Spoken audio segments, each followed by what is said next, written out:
وزیر نماز مغرب کے بعد بابر کے لیے مہر نگار خانم کے دیے ہوئے تحفے لے کر آ گیا۔ سنہری چوغا، زردوزی کے کام کا پٹکا اور چاندی کے دستے کا چابک۔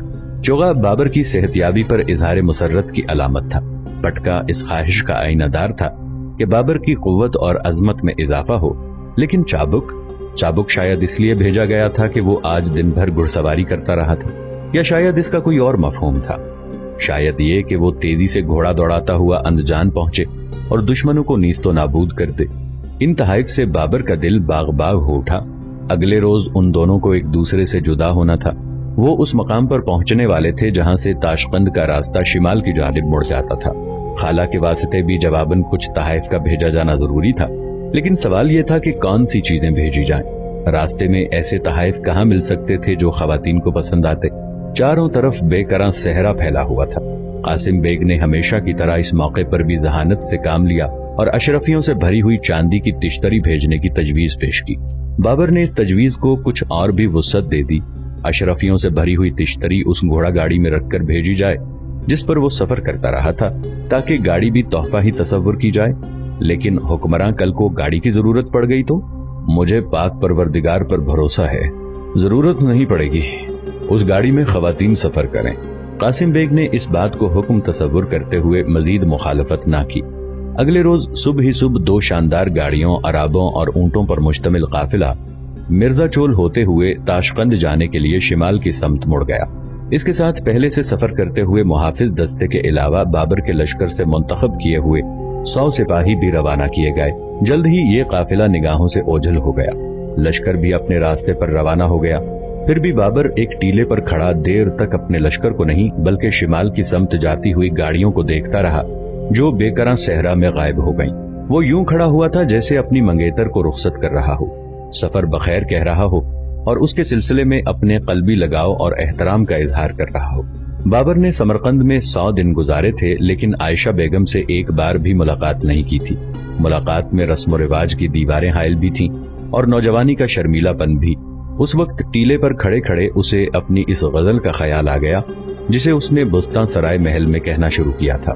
حسن کا تیرے ہے چرچا ہر جگہ پر ماہرو، وصل تیرا مجھ کو کب ہوگا میسر ماہرو۔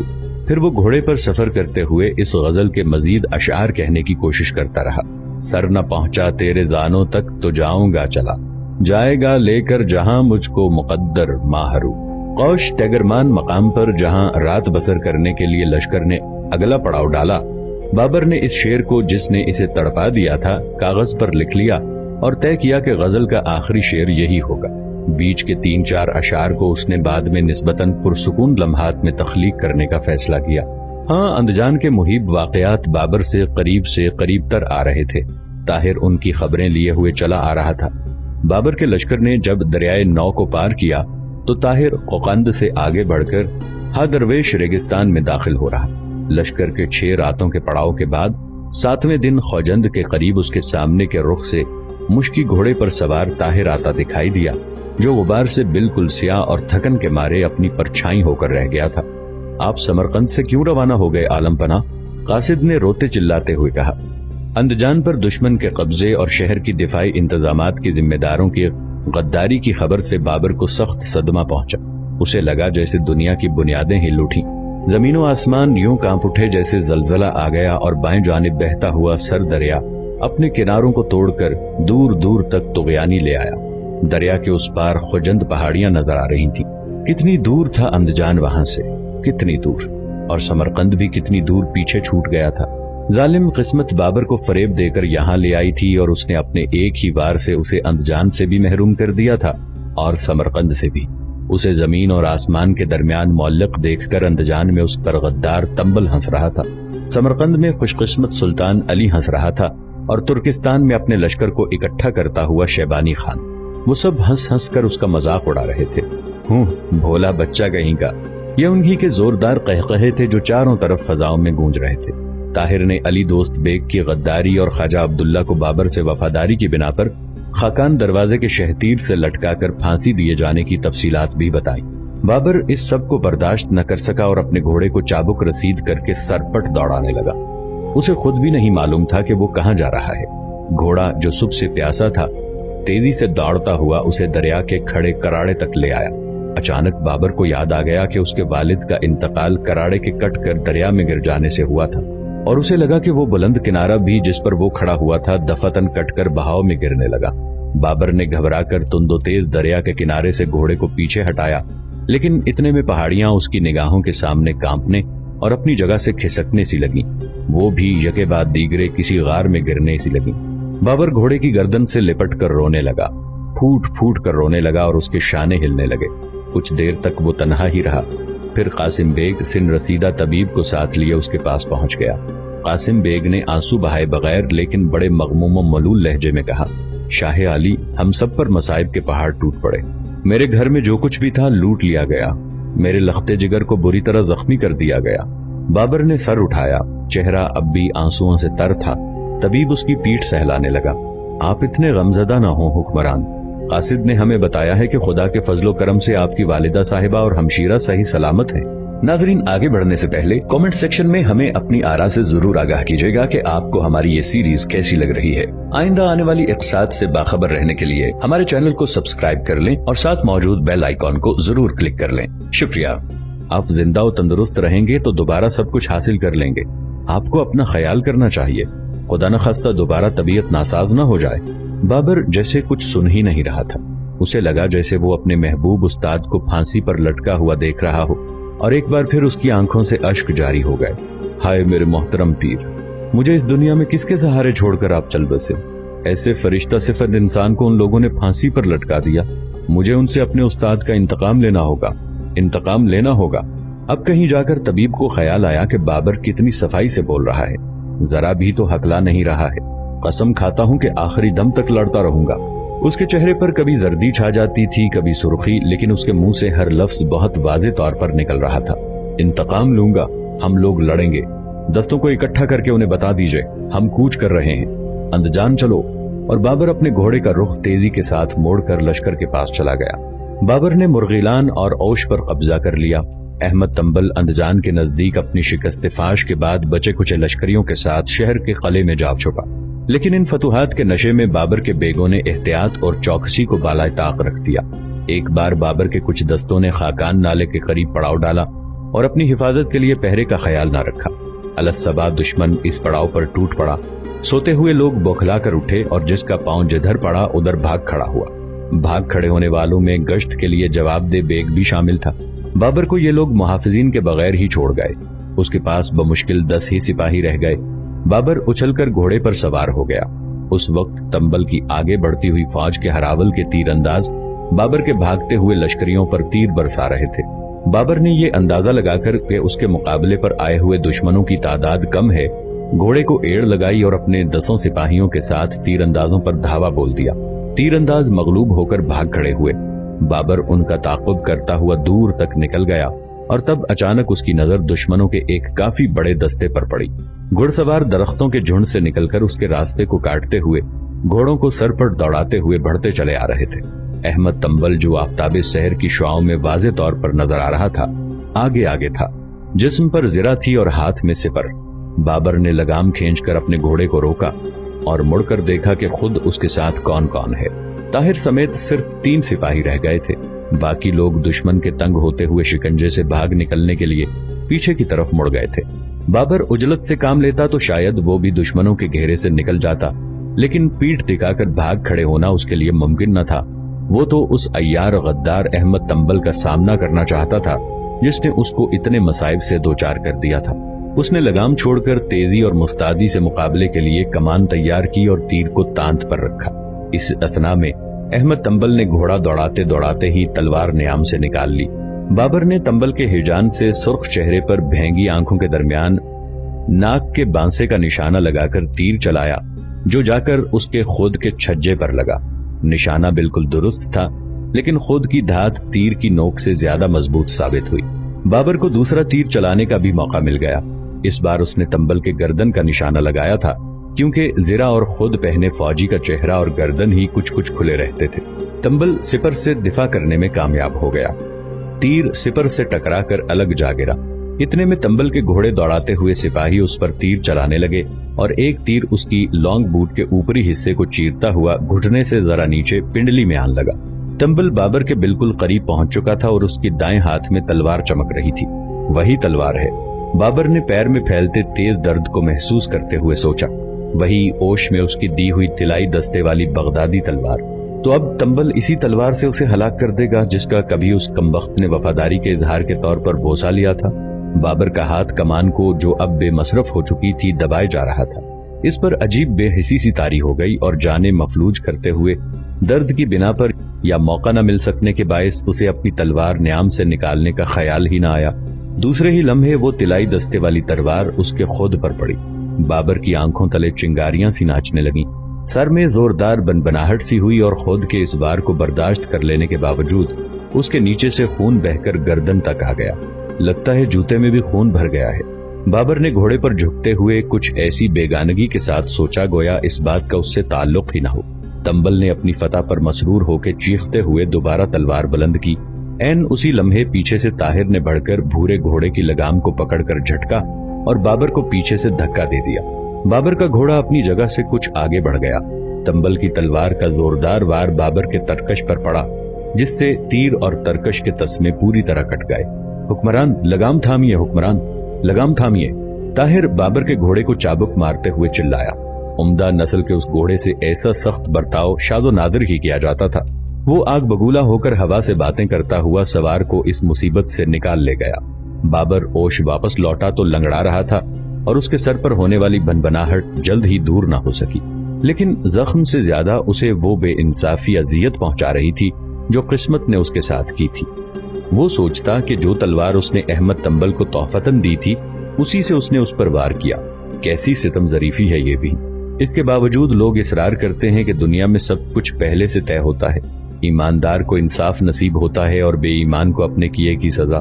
तो फिर किस्मत अहमद तंबल को जिसने एक उसी पर नहीं बल्कि दूसरों पर भी इतने मजालिम ढाए हैं, आखिर सजा क्यों नहीं देती? मैदान जंग में उसका मुकाबला इतने जलील शख्स से हुआ तो आखिर उस बेईमान का हाथ ही क्यों ताकतवर और खुशनसीब साबित हुआ?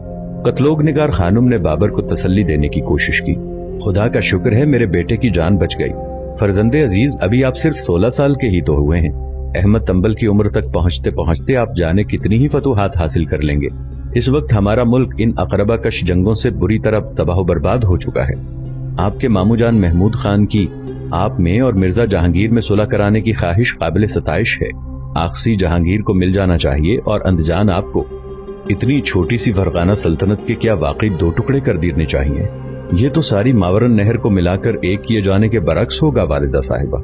इस वक्त और चारा ही क्या है बाबर जान, और हमें महज उमूरे सल्तनत ही की तो फिक्र नहीं करनी चाहिए। ताशकंद में आपकी मंगेतर उब रही है। मुझे हमशीरा साहिबा का खत मौसूल हुआ है जिसमें उन्होंने लिखा है कि आकर जल्द अज जल्द दुल्हन को रुखसत करा ले जाइए। बाबर माँ की इस तजवीज की मुखालफत के तौर पर कहना चाहता था कि इन दिनों कोई ऐसी उजलत तो है नहीं। उस माहरू ने अपनी जिंदगी की 15वीं बहार में अभी अभी कदम रखा है और वो खुद भी कमसिन ही है, लेकिन कहने की हिम्मत न कर सका।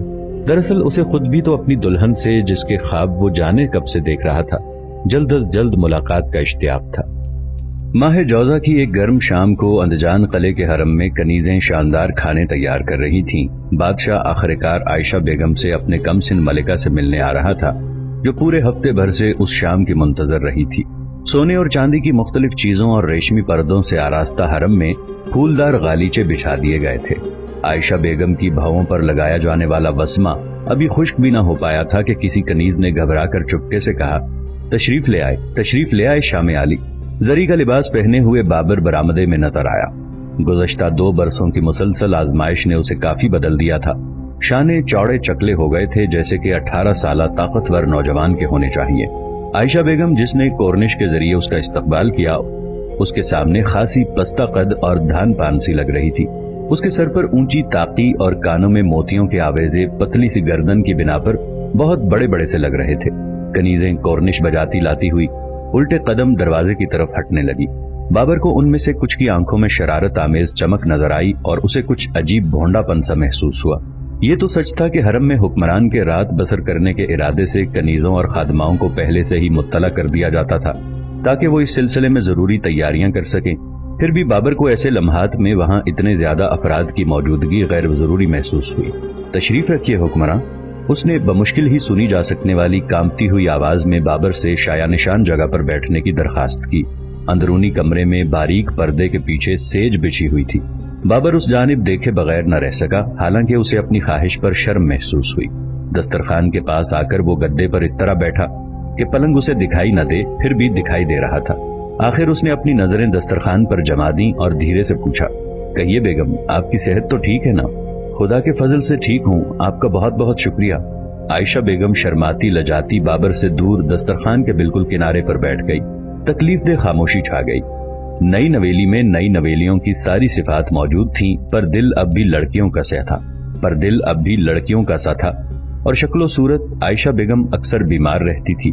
مصائب بھی بہت جھیلے تھے، اس لیے اس کا سوکھا سکتا جسم بے جان سا لگتا تھا۔ بابر جس ماہرو پری کے خواب دیکھتا رہا تھا وہ صرف اس کے تصور کی دنیا تک ہی محدود رہی۔ حقیقت نے اس کی آرزوؤں پر پانی پھیر دیا۔ دراصل وہ اپنی کمسن بیگم سے صحیح معنوں میں واقف ہی نہیں ہو سکا تھا، جتنا کہ شادی کے بعد اس سے واقف ہوا تھا جب انہوں نے ایک دوسرے کو پہلی بار دیکھا تھا۔ رواج ہی یہی تھا۔ وہ محسوس کر رہا تھا کہ روحانی قربت کے بغیر جسمانی قرب وبال جان ہوتی ہے، گناہ جیسی معلوم ہوتی ہے۔ عائشہ بیگم نہ اس کی روح کو بیدار کر سکی تھی، نہ جنسی ہیجانات کو۔ یہی سبب تھا کہ وہ امور سلطنت میں مصروفیت کے بہانے اپنی زیادہ تر راتیں خود اپنی خوابگاہ میں گزارتا تھا۔ ویسے بھی رواج اور اب شاہی محل کے رواج کے بموجب بادشاہ کو مخصوص دنوں پر ہی حرم میں رات بسر کرنے کا موقع ملتا تھا۔ بابر کے والد مرزا عمر شیخ نے بھی ایسا ہی کیا تھا۔ جہاں تک عائشہ بیگم کا تعلق تھا، وہ خود بھی باہمی تعلقات کی پریشانیوں اور بار کو سمجھتی اور اس احساس سے تڑپتی رہتی تھی کہ وہ ویسی شریک زندگی نہیں ہے جیسی بابر کو درکار ہے اور جس سے بابر محبت کر سکے۔ عائشہ بیگم نے قرمزی چائےدانی سے سونے کے پیالے میں چائے اونڈیل کر بابر کو پیش کی۔ بالکل بچیوں کے سے ہاتھ ہیں اور خوف سے کانپ رہے ہیں۔ میرے خوف سے کیا؟ بابر نے سوچا۔ شکریہ، وہ قصوروار شخص کے سے انداز میں بس اتنا ہی کہہ سکا۔ دراصل وہ خود کو قصوروار تصور بھی کر رہا تھا، کیونکہ وہ خاتون جس کے خوابوں میں کبھی کھویا رہتا تھا، جس کے زانوں پر سر رکھنے کا آرزو مند تھا، اس وقت اس کے سامنے شرم کے مارے کچھ یوں سکڑی سمٹی بیٹھی ہوئی تھی جیسے کسی غیر کے سامنے بیٹھی ہو۔ یہ اس کے خوابوں والی حسینہ تو نہ تھی، پھر بھی اتنے میں ایک باورچن طلائی رکاب میں کباب لے آئی اور زیرے کی سوندھی سوندھی خوشبو فضا میں پھیل گئی۔ باورچن نے قاب پر سے ڈھکن اٹھایا اور ہرن کے نرم گوشت کے سیخ کبابوں کی خوشبو زیرے کی خوشبو میں گھل مل گئی۔ پھر باورچن باہر چلی گئی۔ چکھیے بیگم، ذرا چکھیے تو صحیح۔ بابر نے قاب کی طرف ہاتھ بڑھایا، لیکن منتظر رہا کہ پہلے عائشہ بیگم کباب اٹھا لے۔ نہیں، آپ بھی کیا، پہلے آپ، اس نے دھیرے سے کہا۔ خیر، میں اٹھائے لیتا ہوں، اب تو لیجئے۔ سیخ کباب بھی ان کے دلوں کو مسرور نہ کر سکے۔ وہ دوبارہ چائے پینے لگے۔ اچھا بیگم، کہیں آپ کو اپنے شہر کی یاد تو نہیں ستا رہی ہے؟ عائشہ بیگم نے اب ذرا ہمت کر کے بابر کے چہرے کی طرف دیکھا۔ سمرقند کی یاد ستاتی تو ہے۔ انشاءاللہ آپ گرمیوں میں سمرقند جا سکیں گی۔ یہ تو بہت خوب ہوگا، لیکن کیسے؟ میں اکیلی جاؤں گی کیا؟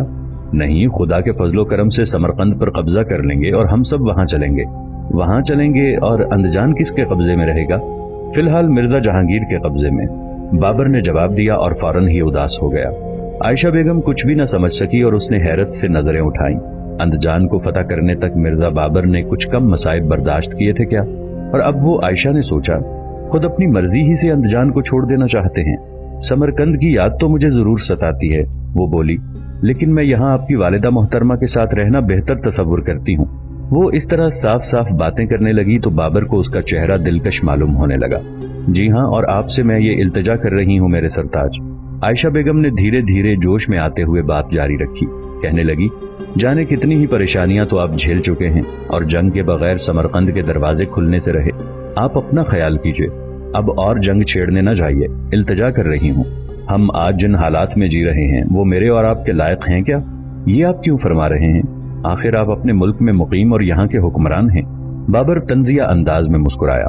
حکمراں تو میں بس برائے نام ہی رہ گیا ہوں، اس نے کہا اور اپنی بغلی جیب سے 4 تہہ کیا ہوا کاغذ نکال کر عائشہ بیگم کی طرف بڑھا دیا۔ وہ گزشتہ کئی مہینوں سے اپنے دل کے درد کو کاغذ پر منتقل کرنے کی ضرورت محسوس کر رہا تھا اور تقریباً ہر شام کو اشعار کہتا تھا۔ اس ورق پر ایک 4 بیتی درج تھی۔ عائشہ بیگم نے کاغذ کو کھول کر مصروں پر نظر ڈالی۔